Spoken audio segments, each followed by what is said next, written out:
Assalamualaikum warahmatullahi wabarakatuh. Sebelumnya perkenalkan, saya Muhammad Rudi dengan NIM 1901020003. Nah, di sini saya beserta teman saya Hendra Setiawan Haryanto NIM 19010201 dan juga Muhammad Jafir Revo Ironik dengan NIM 1901020005 akan mempresentasikan pembenihan ikan bandeng. Ikan bandeng merupakan salah satu komoditas utama perikanan di Indonesia karena ikan bandeng mudah dibudidayakan di semua daerah perairan di Indonesia.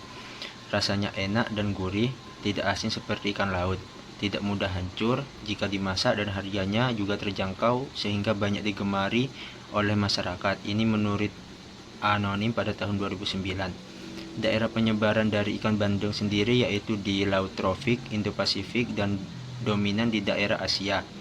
Di Asia Tenggara, ikan bandeng berada di daerah perairan pantai Burma, Thailand, Vietnam, Filipina, Malaysia, dan Indonesia.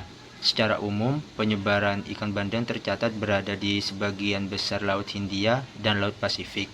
Penyebarannya sangat dipengaruhi oleh faktor lingkungan seperti fase bulan, fase pasang surut, arus air, dan juga kelimpahan plankton.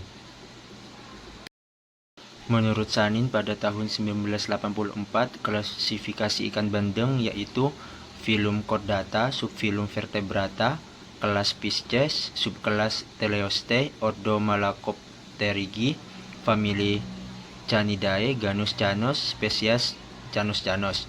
Ikan bandeng mempunyai ciri-ciri morfologi badan memanjang, agak pipih, tanpa sekut pada bagian perutnya, mata diseliputi lendir, mempunyai sisik besar pada sirip dada dan sirip perut, sirip ekor panjang dan bercagak, sisik kecil dengan tipe sikloid, tidak bergigi, sirip dubur jauh di belakang sirip punggung. Ini menurut Sanin pada tahun 1984.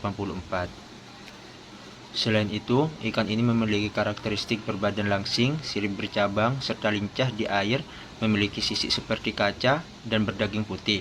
Ikan bandeng memiliki keunikan yakni mulutnya tidak bergigi dan makanannya adalah tumbuh-tumbuhan di dasar laut.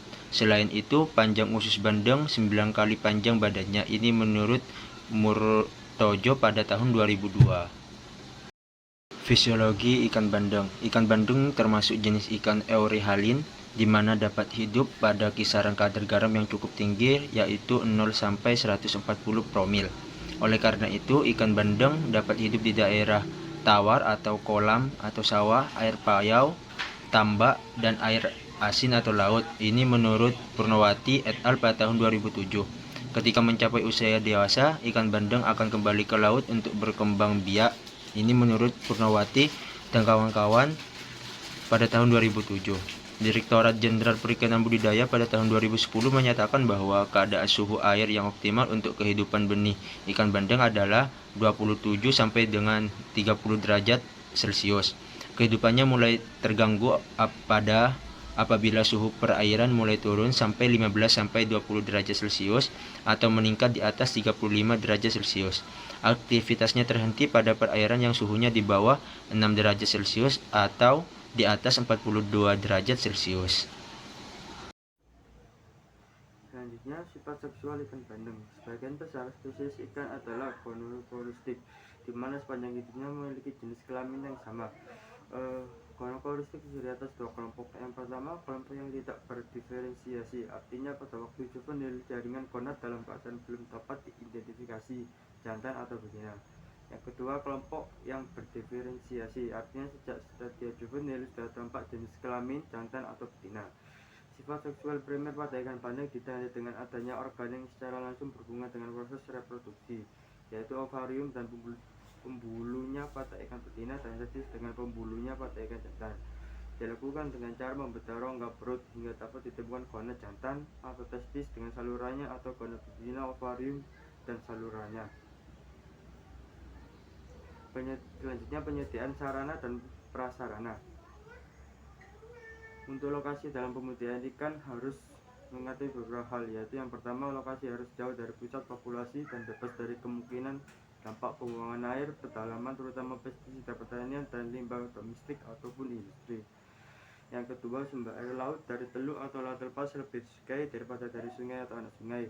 Daerah dengan garis pantai berbatu atau karang memiliki kualitas air yang baik, relatif lebih dekat ke pantai. Ini mengurangi biaya pemasangan saluran masuk air dan meminimalkan masalah penyumbatan dan pemeliharaan. Yang ketiga, lokasi yang harus dihindari adalah rawa-rawa, muara sungai, saluran pasang surut, dan pantai berlumpur di mana air menjadi keruh saat hujan lebat atau angin kencang. Yang keempat, pasukan air tawar yang memadai untuk membersihkan tangki dan peralatan, penyelesaian salinitas untuk pemeliharaan lava dan budidaya organisme makanan dan konsumsi domestik. Air tawar dengan kandungan mineral tinggi seperti besi, yakni lebih dari 1 mg per liter, atau mangan, yakni lebih dari 1 mg per liter, tidak cocok. Pasukan listrik. Yang kelima, pasukan listrik yang andal untuk menyediakan daya yang diperlukan untuk menjalankan sistem dan peralatan pendukung kehidupan, yakni 4 jam sehari. Yang keenam, tempat penetasan harus dekat dengan sumber induk bandeng, telur atau larva yang baru menetas, karena hal ini sangat mengurangi stres transportasi dan biaya transportasi. Lanjutannya, pada penelitian ikan bandeng dibutuhkan beberapa persiapan sarana dan prasarana, yakni sebagai berikut. Yang pertama, persiapan kolam dan wadah pengangkutan, yakni syarat fasilitas budidaya higienis yang dipakai dan bebas cemaran. Yang kedua, bak pengangkutan kolam. Sebelum digunakan, dibersihkan atau dicuci dengan sabun deterjen atau sikat lalu dikeringkan 2 hingga 3 hari.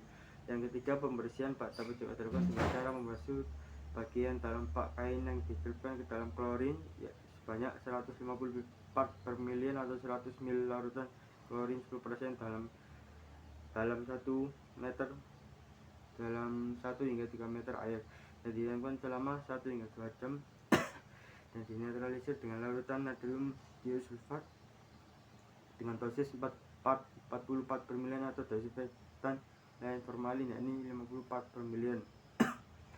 Yang keempat, menyiapkan alat-alat budidaya seperti pompa, genset, dan blower untuk mengantisipasi kerusakan pada saat proses produksi. Konstruksi kolam induk, kolam larva. Konstruksi dan desain kolam induk ikan bandeng yaitu bak pemeliharaan induk berbentuk 4 persegi panjang atau bulat dengan kedalaman lebih dari 1 meter, yang sudut-sudutnya dibuat lengkung dan dapat diletakkan di luar ruangan, langsung menerima cahaya tanpa dinding. Konstruksi dari kolam induk ikan bisa dari tangki atau pun juga dari tambak tanah. Konstruksi dan desain kolam larva ikan bandeng adalah umumnya ukuran tangki yang digunakan dalam pemeliharaan larva secara intensif adalah 5-20 meter dan kedalaman 1-1,3 meter. Tangki larva terbuat dari beton atau kanvas. Naungan juga disediakan untuk mencegah sinar matahari yang kuat dan hujan masuk ke tangki pemeliharaan.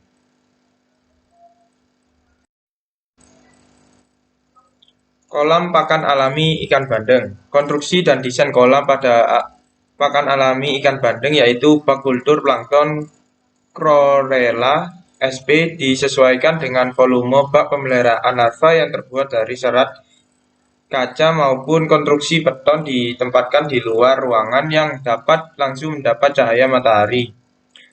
Bak perlu ditutup dengan plastik transparan pada bagian atasnya agar cahaya juga bisa masuk ke dalam bak untuk melindungi dari pengaruh air hujan.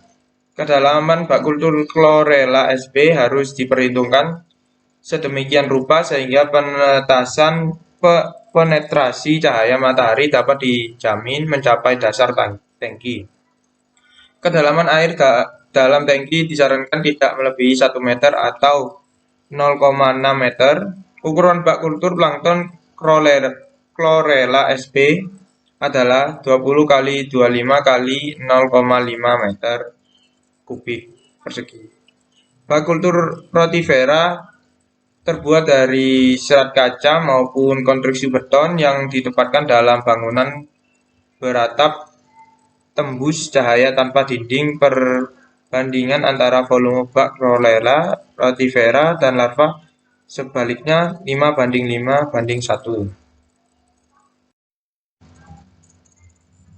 Penyediaan induk ikan bandeng. Untuk meningkatkan mutu induk yang akan digunakan dalam proses budidaya, maka induk yang akan digunakan harus dilakukan seleksi dengan ciri-ciri seperti berikut, yaitu yang pertama, bentuk ikan bandeng normal, perbandingan panjang dan berat ideal. Yang kedua, ukuran kepala relatif kecil di antara satu peranakan, pertumbuhannya paling cepat. Yang ketiga, susunan sisik teratur, licin, mengkilat, tidak ada luka. Yang keempat, gerak lincah dan normal. Kelima, ikan bandeng memiliki berat induk lebih dari 5 kg atau panjang antara 55 sampai 60 cm.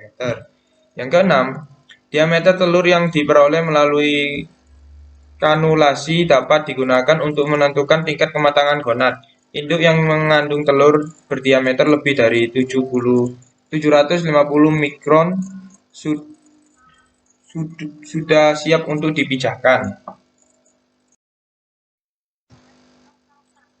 Pembenihan ikan bandeng. Pemijahan ikan bandeng secara alami terjadi di daerah pantai yang jernih dengan kedalaman 40-50 meter dan ombak yang sedikit beriak karena sifat telurnya yang melayang.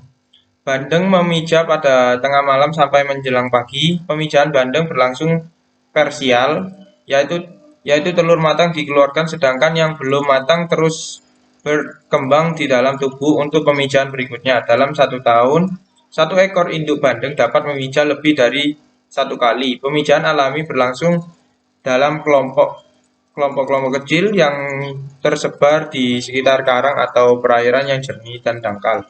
Pulau yang dangkal pulau pada bulan Maret, Mei, dan September sampai Januari. Jumlah telur yang dihasilkan dalam 1 kali pemijahan berkisar antara 300.000 sampai 1 juta butir telur.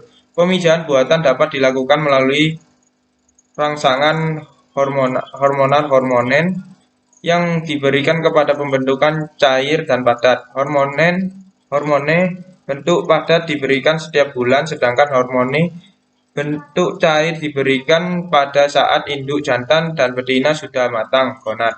Induk bandeng akan memijah setelah 2-15 kali implantasi tergantung pada tingkat kematangan gonad. Sekian presentasi dari kelompok kami tentang pembenihan ikan bandeng. Kurang lebihnya mohon maaf. Wassalamualaikum warahmatullahi wabarakatuh.